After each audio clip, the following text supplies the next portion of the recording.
اوعى تكون بتشرب قهوه دي كاف ولا دي كاف. دي الحته الترندي، ناس كتير قوي لما تيجي تقعد في مكان او حتى تيجي تشتري لنفسها النسكافيه والقهوه ومشتقاتها بيقول لك لا انا عشان ابقى يعني مور هيلثي انا مش عايز كافيين فانا هجيبها دي كافينيتد، فيستفيد بالبوليفينولكس والحاجات اللي موجوده جوه القهوه ما عدا الكافيين. في ناس بالنسبه لها الدي كاف كويس، بالذات الناس اللي عندها حساسيه سريعه للكافيين وضربات قلبها بتزيد، او في ناس بتصدع بسرعه، مع الوضع في الاعتبار ان الاعراض دي اصلا بيحصل لها رابيد تاكيفيلاكسس او عمليه تعود سريع، فمع الوقت الجسم ما بيستجيب لهاش الا غير على جرعات كبيره. الشاهد في كلامنا هنا على ايه؟ في استادي مهمه جدا كانت بتتكلم على مين اكثر قوه في التاثير على المخ، فالاستادي دي اتعملت على عدد كبير من الناس، اتعملت على حوالي 138 الف واحد، كانت بتتابعهم على سنين طويله وبتشوف الناس دي كان معدل استهلاكها للقهوه العاديه اللي هي الكافينيتد قد ايه، معدل استهلاكها للشاي قد ايه، والقهوه دي كافينيتد اللي من غير كافيين قد ايه، وناس ما بتشربش خالص قد ايه، وفرص الاصابه بتاعتهم بالديكلاين في الكوجنيشن او تراجع الادراك، وبعدين مراحل الديمنشيا اللي هي زي ما قلنا فقدان الذاكره او تاخر الذاكره. المفاجاه كانت ايه؟ ان الناس اللي كانت بتشرب القهوه الكافينيتد او الناس اللي كانت بتشرب الشاي برضه كافينيتد يعني بالكافيين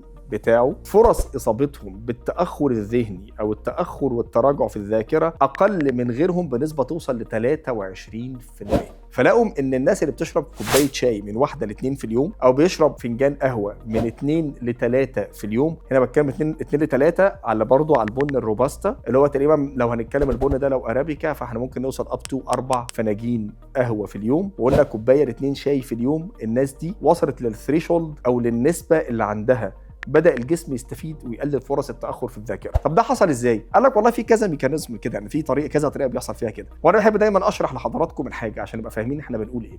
اول حاجة التأثير المباشر بتاع الكافيين على زيادة الادراك والاستيعاب، زائد بقية المكونات الطبيعية اللي موجودة عندي في الشاي والقهوة اللي مشتركين فيها من مكونات اسمها البوليفينولكس او المركبات الفينولية الكبيرة بقى والصغيرة بتاعتها، وكمان الكاتيكنز ومشتقاتها.